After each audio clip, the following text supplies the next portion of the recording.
নমস্কার বন্ধুরা, আজকে আমি আপনাদের জন্য নিয়ে চলে এসেছি সজনে ডাঁটা দিয়ে সুস্বাস্থ্যকর একটা রেসিপি। তো এই দেখুন বন্ধুরা, এখানে আমি নিয়ে নিয়েছি অল্প কয়টা সজনে ডাঁটা। আর এই যে দেখুন বন্ধুরা, সজনে ডাঁটাটা এরকম লম্বা করে কেটেছি।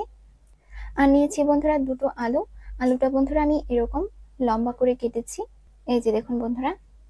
আর নিয়েছি বন্ধুরা 100 গ্রাম পনির।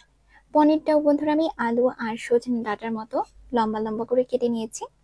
তো চলুন তাহলে বন্ধুরা এখন রান্নাটা করে নিই। কড়াই বসিয়ে দিয়েছি বন্ধুরা।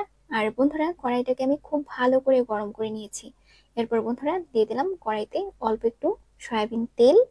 তেলটাও বন্ধুরা খুব ভালো মতো গরম হয়ে গেছে। এখন বন্ধুরা দিয়ে দিলাম অল্প একটু লবণ আর অল্প একটু হলুদ গুঁড়ো। তেলটা বন্ধুরা খুন্তি দিয়ে একটু নাড়াচাড়া করে নিলাম। এখন বন্ধুরা আমি পনিরগুলো হালকা লাল করে একটু ভেজে নেব। বন্ধুরা, তেলটা আর কড়াইটা কিন্তু খুব ভালো মতো করে গরম করবেন, তা না হলে কিন্তু বন্ধুরা পনিরগুলো কড়াইতে আঁকড়ে ধরবে। বন্ধুরা, আমার রেসিপিগুলো ফলো করে যদি আপনারা রান্না বান্না করেন, তাহলে কিন্তু বন্ধুরা আপনারা মশলাপাতির খরচ অনেকটা কমাতে পারবেন। আর বন্ধুরা, অল্প টাকার বিনিময়ে আমার চ্যানেলে পেয়ে যাবেন অনেক সুন্দর সুন্দর রেসিপি। বন্ধুরা, গরমকালে যত হালকা খাবার খাবেন স্বাস্থ্যের জন্য কিন্তু বন্ধুরা ততটাই ভালো। যত বেশি ঝাল মশলার তরকারি খাবেন, গরমে কিন্তু বন্ধুরা আরো বেশি গরম লাগবে। তো বন্ধুরা, পনিরটা আমার ভাজা হয়ে গেছে, এখন আমি পনিরটা নামিয়ে নিচ্ছি। তো যাই হোক বন্ধুরা, এরপর আমি দিয়ে দিলাম হচ্ছে আলু, আর দিয়ে দিলাম হলুদ গুঁড়ো, লবণ, জিরে ধনিয়ার গুঁড়ো, লাল লঙ্কার গুঁড়ো, আর দিয়ে দিলাম বন্ধুরা 3টে চেরা কাঁচা লঙ্কা। বন্ধুরা, ঝালটা কিন্তু কমই দেবেন, তা না হলে কিন্তু বন্ধুরা সজনের তরকারিটা ভালো লাগবে না। বন্ধুরা, সজনে ডাঁটার তরকারিতে ঝাল বেশি হলে কিন্তু ভালো লাগে না। তো যাই হোক বন্ধুরা, আলুটা হালকা একটু ভেজে নেবেন। তারপর বন্ধুরা দিয়ে দিবেন অল্প একটু জল। অল্প একটু জল দিয়ে কিছুক্ষণ রেখে তারপর বন্ধুরা আমি দিয়ে দিলাম সজনে ডাঁটাগুলো।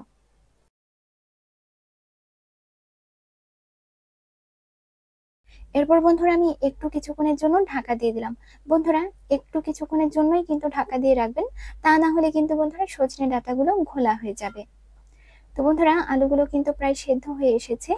এরপর বন্ধুরা আমি দিয়ে দিলাম পনিরগুলো। এখন বন্ধুরা একটু ভালো করে নাড়াচাড়া করে নিয়ে একটু কিছুক্ষণ রেখে তারপর বন্ধুরা আমি পরিমাণ মতো জল দিয়ে দেব। বেশিক্ষণ কষানোর দরকার নেই বন্ধুরা। তো বন্ধুরা, এখন আমি দিয়ে দিচ্ছি পরিমাণ মতো জল। বন্ধুরা, বেশি ভাজাভাজি করার দরকার নেই, একটুখানি ভেজে তারপর পরিমাণ মতো জল দিয়ে দেবেন।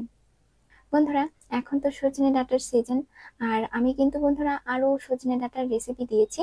আপনারা আমার চ্যানেলে গিয়ে রেসিপিগুলো দেখে নেবেন, আপনাদের ভালো লাগবে। এই দেখুন বন্ধুরা, আলুগুলো কিন্তু প্রায় সেদ্ধ হয়ে এসেছে। এখন আমি বন্ধুরা দিয়ে দিলাম অল্প একটু গরম মশলার গুঁড়ো,